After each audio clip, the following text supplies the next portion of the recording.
Waheguru Ji Ka Khalsa, Waheguru Ji Ki Fateh. My name is Jasleen Kaur, and I'm a trans creator on the Guru Granth Sahib Project. We're excited to announce the release of Maru Kaphi.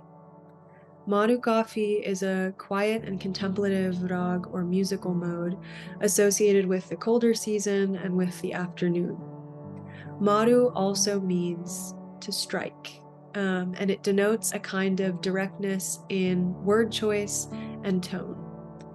Kaphi is the Sufi expressive way of delivering things with great sweetness. So these two things together mean that Maru Kaphi is a rag of warriors who are drenched in love and of bluntness paired with sweet emotions that are beyond logic or explanation. These three compositions by Guru Nanak Sahib are collectively referred to as Maru Kaphi, and they show us how to reflect as seekers on our two-mindedness, how to become wisdom-oriented, and how to cultivate a relationship with IkOankar.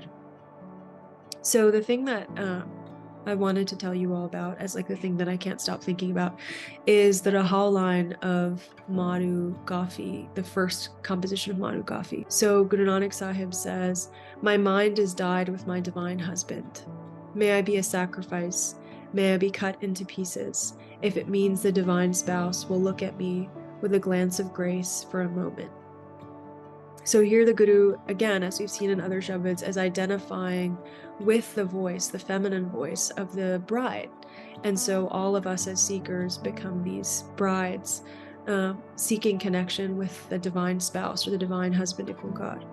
And the seeker is reflecting on their state of two-mindedness, of coming and going, of sort of living in dichotomy and sort of not being able to decide what it is they're going to be driven by and live for. And the way that I understood two-mindedness when we were sort of working on this was it's both about like being of two minds about how you want to kind of spend your time and your life and what you want to devote yourself to, but also it can be walking around the world steeped in like dichotomies and otherness, like seeing people as the other, making judgments, and sort of continuously separating yourself from the people around you.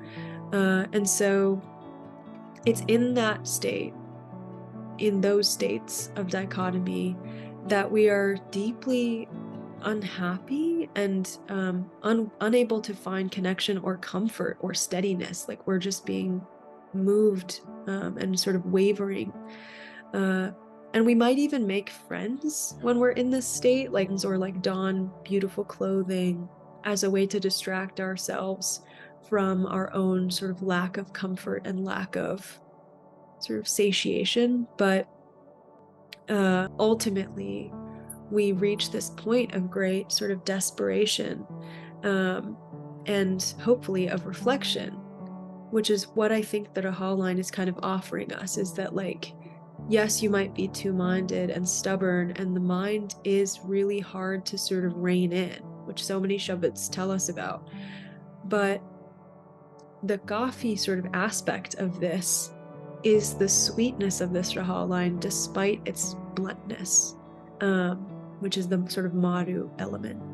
The thing that really stuck out to me about the Rahal line is just the like deep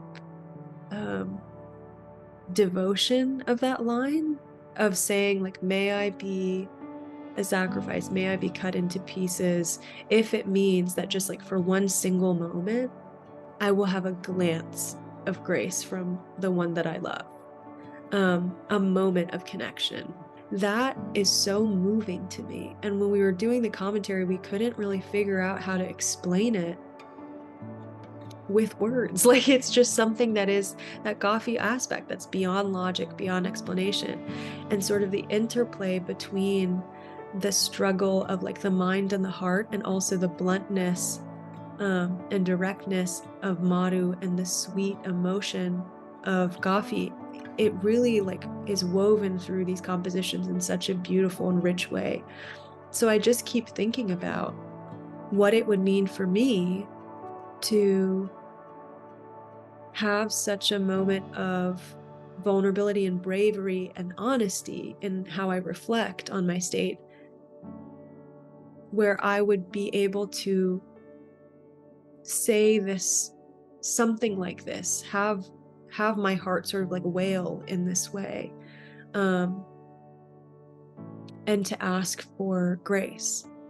And I don't really have an idea of what that looks like, maybe in small moments, but to me that is just like another form of like great devotion, is that even in our most sort of miserable and sort of dichotomous states, the heart can call out in this way, even if the mind is sort of intellectualizing everything and being stubborn. And so in a way it's quite hopeful. So that's what I've been thinking about. Obviously there's 3 compositions, and they're quite rich in that kind of play between bluntness and sweetness, and I hope you spend some time with them and find something, a line or a word or an idea that you can hold on to as you go through this cold season, and see what sort of calls to your heart, resonates within you, and see what it shows you over time. Waheguru Ji Ka Khalsa, Waheguru Ji Ki Fateh.